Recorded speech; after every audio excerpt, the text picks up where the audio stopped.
My name is Bol Gai Deng. I'm from South Sudan. I was born in a village where actually my family, my mom, dad, has about 13 kids. I was the last child in the family, and we had a good life. But I was born in the village in South Sudan, in the area called Awil, according to the information we have, sometime in 1980.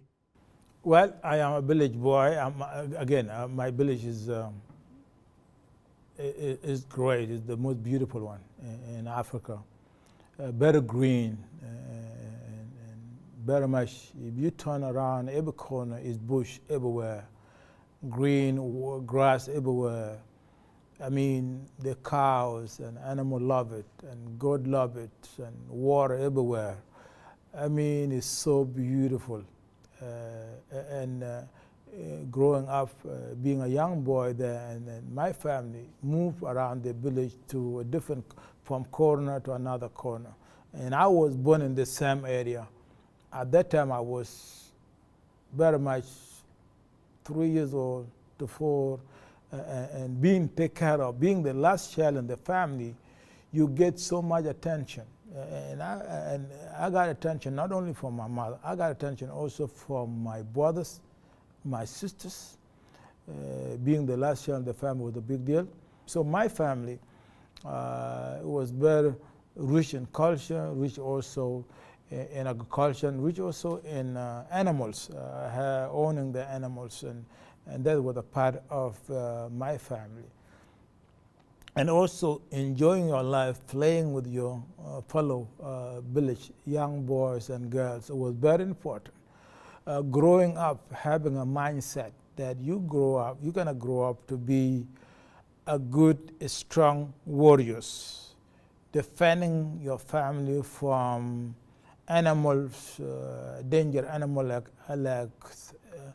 like lions, dangerous animals like hyenas, like also so-called buffalo. Buffalo also is another issue we also afraid of in the village. So these are the things that you always get trained by your mother and your family, and make sure that when you go out there, you'll be able to face them and confront them, defeat them for the sake of your cows, and security for your cows, security for your goods, security also for your chicken. These are the mindset that we have. So, and also growing up to be someone that you're going to be married one day. You identify your village girl that you can grow up with, so you can be your wife, your potential wife one day. And these are the things that the mindset we have. And so that the lifestyle we had, and it was the beautiful life that we never had. And also being raised in that kind of village, and I'm still call myself a village boy until this day, is that we didn't know that war exists. We did not know that something called the world, or maybe the universe, or something called Africa. We never heard about Africa, a continent. We never heard of something called even Sudan as a country. We never heard something called the South Sudan regions, we have so many tribes in South Sudan. We have about 64 tribes now.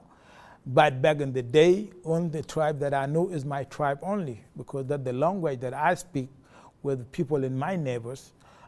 So I know that the only people I knew, even my mother and my dad, and back in the day, they never shared stories during the firework when we're trying to eat and get together and try to have food during the firework during the night, because most of the discussion take place in the night time.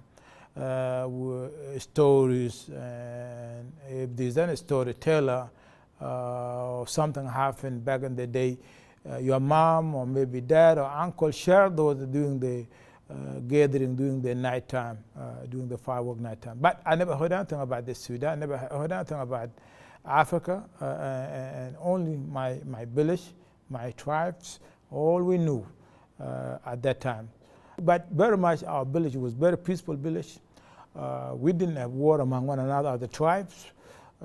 We didn't have also something called thief in our village. everybody's wealthy, everybody had enough cows, everybody had enough food. Very much clothes is not an issue. Maybe the adult have the clothes, they can fair clothes they can wear, but the young people didn't care about having clothes anyway. I think I was able to have clothes when I was 6, that I was given one pair of clothes that I had. It was when I was 6 years old.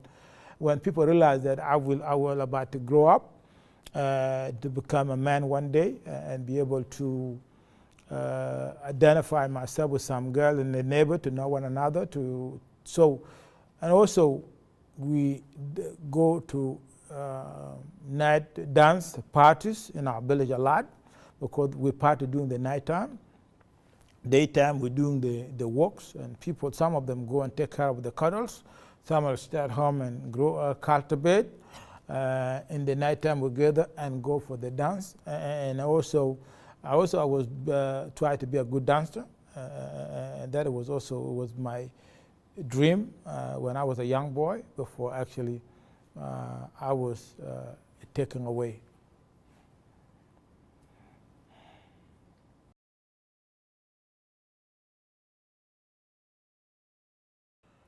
We were told that Sudan was longest war in Sudan. Sudan had been at war for a long time, but we in the village have no clue what that war is about until these attackers come and attack our village, and they raid our village and kill every elderly man and woman, and then they kidnap the young women and young boys. And also what they did, they actually burned down the houses to the ground. And you know, in the houses, we keep things inside. We have sorghum and the other thing that good, the food, they have been burned down to the ground. And all our cuddles and have been raided by them, and taken, our livestock have been taken by them. They took away the goat, they took away the cuddles, animals, and even the chicken, they take it with them, and they burn down the houses. And when they killed the elderly man and elderly woman, what they did, they ran up the young people and gathered them and put them in one place. And then they marched us to the Northern Sudan. And where we were living, we didn't have shoes. We were walking bare feet without shoes. And we didn't have water, neither we have food. And these, we call them Marhalin. And Marhalin now, the Janjaweed of today, who actually raid our village. And these Marhalin, again, when they come to attack our village, we didn't have, the first time we never heard something called sound of gun. That was the first time we heard the sound of gun. And when they shot the gun, everybody running in so many directions, but they could not be able to make it, because these people that were coming in having horseback, camel, also donkey, horses. Every time you try to speed up and run away, try to go to the bush and hide, they can get you quickly, and they capture you because they have the horseback. And you cannot speed up to run and pass the camel, neither the horseback. And that has been very terrifying situation for our village men and women at the time. Those who actually left, they didn't have food they can depend on. A lot of them went to bush, and some of them they run without having water, and having spent a couple of days in the bush, they didn't make it. A lot of them died in the bush. They didn't make it back home, because actually if they come back home, they did nothing there. They didn't have anything there because everything had been burned down. So they have nothing food. They have no food to eat. A lot of them depend on the leaf tree to eat. For the leaf trees, they go to the bush and find food to eat. And actually, again, these attackers, they didn't come just one time. These attackers, they've been coming in so many other villages across the South Sudan areas. Where I come from a wool area, they call Barkazal area. And they're attacking every village and everybody, a lot of these, and they have been kidnapped and taken to slavery for the longest time. And I think that my mom and dad actually, and my mom actually, my brothers and sisters, mostly they managed to go to bush and hide one time and two times, and second time we were not able to hide anymore. And that's where I got kidnapped. And I was taken with more than 700 children, and we were marched to the north. We didn't have food in our hand, we didn't have shoes, and we marched for more than 250 miles away from where we live. It took us about 7 days to 8 days to get where we have to go. We have to be settled and set. But before that also, marching in the bush was very difficult for the young kid. This young kid and this young girl, they were crying, they're looking for their mothers. Some of them, they're looking for their dad. Some of them, they were crying to find their older brothers and their older sisters who were not around them.